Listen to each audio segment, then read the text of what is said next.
l'Éternel te bénisse et te protège. Ma Bible quotidien, le verset du jour. Nombre chapitre 6, le verset 24, je cite.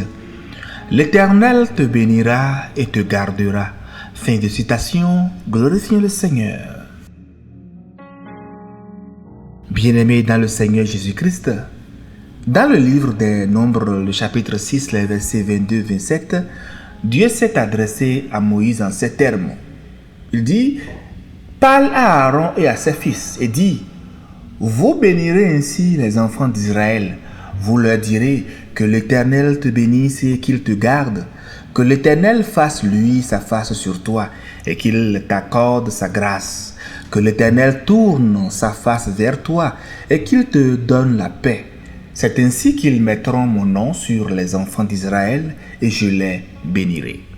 Alors, bien-aimés, après la sortie d'Égypte, les Israélites se sont trouvés dans le désert confrontés à des choses insoupçonnables, à des défis aussi bien spirituels et physiques.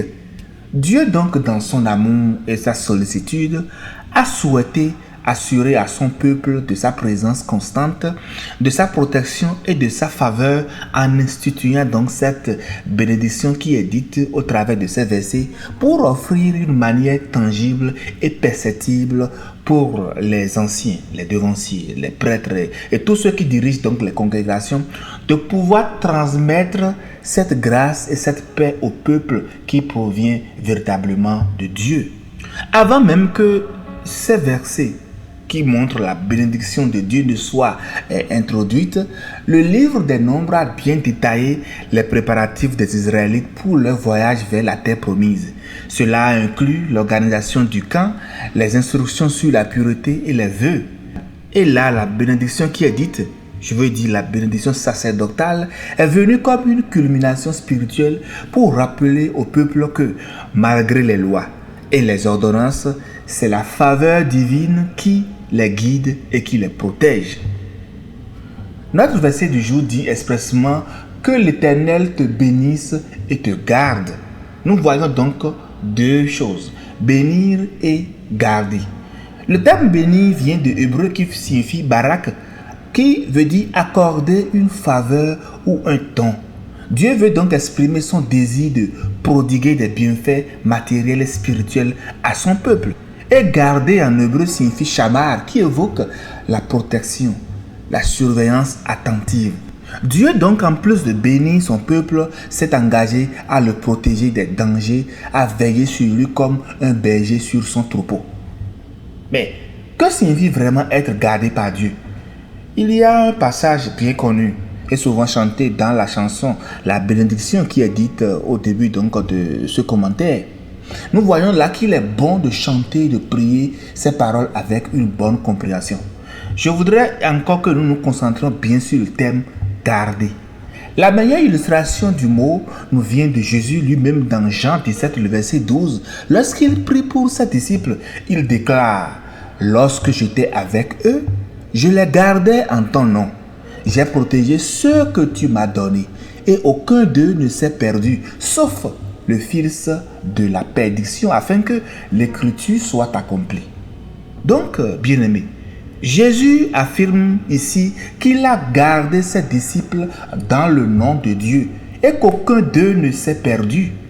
Lorsque nous disons que l'Éternel te bénisse et te garde, nous le disons souvent au travers de nos bénédictions en fin de culte ou bien en fin de prière. Cela signifie que Dieu, dans toute sa puissance, veille sur nous de manière à ce que rien de ce qu'il garde ne soit perdu. Ainsi, lorsque nous prions « Seigneur, garde-moi », nous déclarons notre conviction que Dieu nous protège puissamment et que l'ennemi ne peut rien faire. Je vous encourage, chers amis, à renforcer votre foi chaque fois que vous déclarez cette parole aussi puissante qu'elle soit. Que l'Éternel te bénisse et te garde. Au-delà d'être une bénédiction qui doit être donnée au courant donc des cultes, au courant donc des prières, je voudrais que vous aussi, vous faites cette prière pour vous-même, pour votre famille, avec la conviction que lorsque Jésus garde, il protège de telle manière que l'ennemi ne peut rien faire. Au travers du verset bien-aimé, rappelle-toi que Dieu est un Père bienveillant qui désire te bénir et te garder.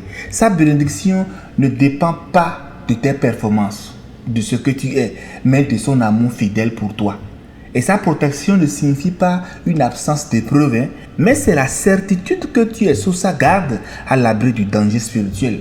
Peut-être tu traverses des situations que tu n'arrives pas à contrôler. Toi-même, tu es très malheureux, tu es dépressif actuellement.